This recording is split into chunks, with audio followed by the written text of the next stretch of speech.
Welcome back to News Center. I'm Will Moore with sports. After a rough first game against the Huskies of St. Cloud State, in which they failed to score a single touchdown, the Vulcan football team entered the second week of the season looking to rebound against the Pioneers of CW Post at Adamson Stadium on Saturday. Let's take a look at the highlights.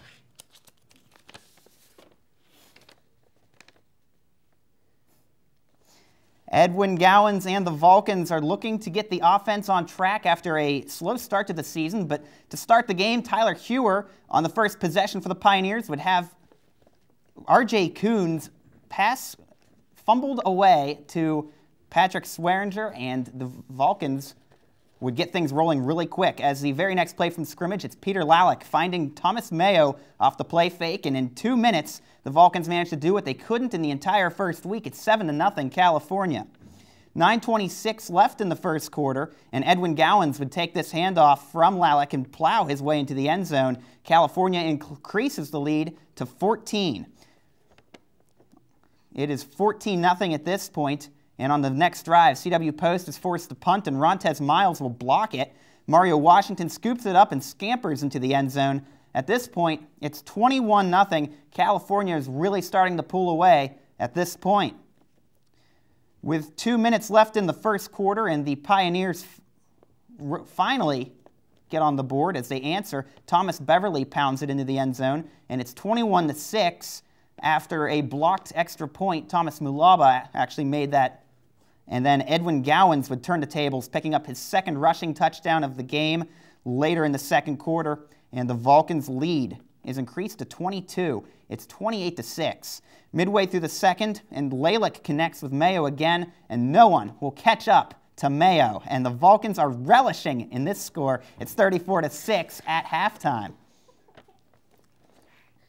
Following this play and into the second half, it would only continue to get worse as California would roll behind Edwin Gowans, and he would score again. And California would go on to win this game 41-13. They had 516 yards to CW Post's 211. That's 21 first quarter points for California, and Cal improves their record against CW Post to 2-0. Of course, they played them last season as well with a similar result. Following last week's victory at home, the Vulcans will look to keep the momentum rolling when they take to the road for their first away game of the season against East Stroudsburg. CUTV's Clinton Logan is over at the sports desk with a preview of what you can expect to see in this weekend's game. Clinton? Shaky for the Vulcans with a loss to the number 13 seed St. Cloud State Huskies. The Vulcans played to everybody's expectation last week as they defeated the Pioneers of CW Post 41-13. The Vulcans will look to start a winning streak this weekend as they make the 5.5-hour journey to East Stroudsburg to take on the Warriors. California will continue to rely on Peter Lalick to have a good game, but the real story of this game is going to be California's defense. The Vulcans will be going up against one of the top passing offenses in all of Division II. Led by senior quarterback Ray Wagner, the Warriors are averaging 389.5 yards per game, which is good for second in all of Division II football. California will rely on their defensive leaders Rontez Miles, Sean Anderson, Eric Harris, and others in the secondary to cut down on Wagner's throwing options.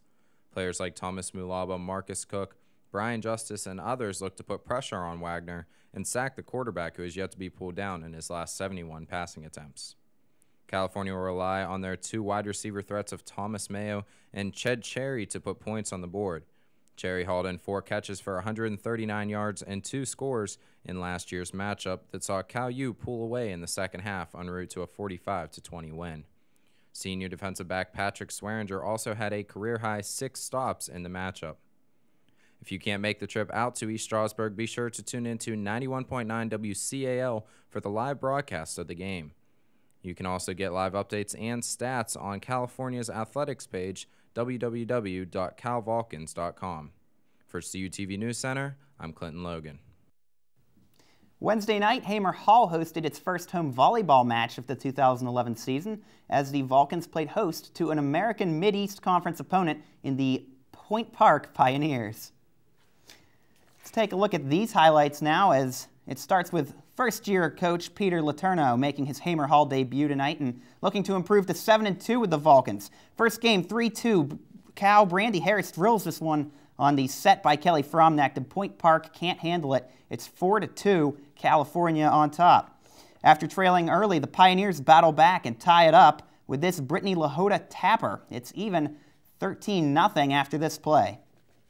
However, the Vulcans would hold off Point Park and claim the first game right here, 25-21.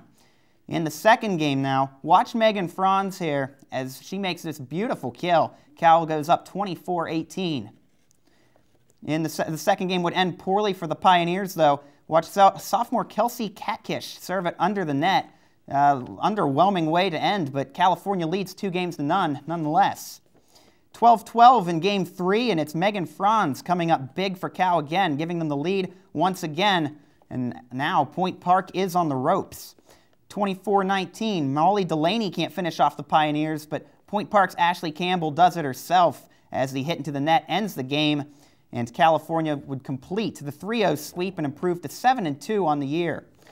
California is 60-4 at Hamer Hall since 2006, and they go on to roll 3-0 over Point Park. 25-21, 25-19, and 25-19. This Friday, a brand new basketball tournament for all students will be making its debut at the Heron Recreation and Fitness Center. CUTV reporter Andy Hughes has more on the story. Basketball tournaments have been hosted at Cal U in the past, but the upcoming tournament on Friday, September 16th will be very different from the others. The Midnight Madness tournament will start this Friday at 11 p.m. and will end at 3 a.m. on Saturday, September 17th in Heron Hall. Thomas Hasbrook, the Assistant Director of Recreational Services, explained the purpose behind the event as well as some of the rewards and roles.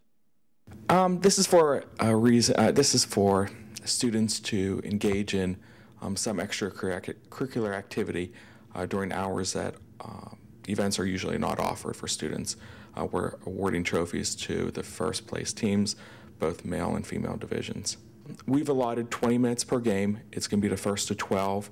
I will have my intramural officials actually overseeing the games. We'll have four courts, half-court courts going simultaneously.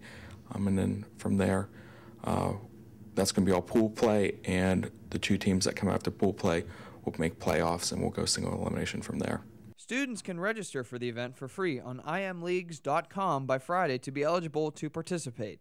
Free refreshments will be provided. For more information on this Midnight Madness tournament, please contact the Heron Fitness Center.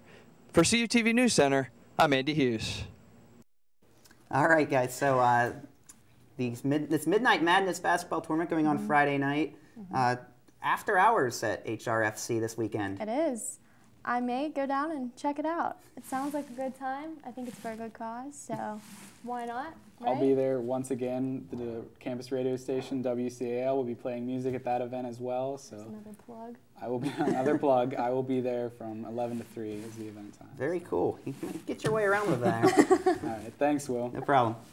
That will do it for this week's edition of News Center. Don't forget, you can check out this week's and previous editions of News Center online at any time.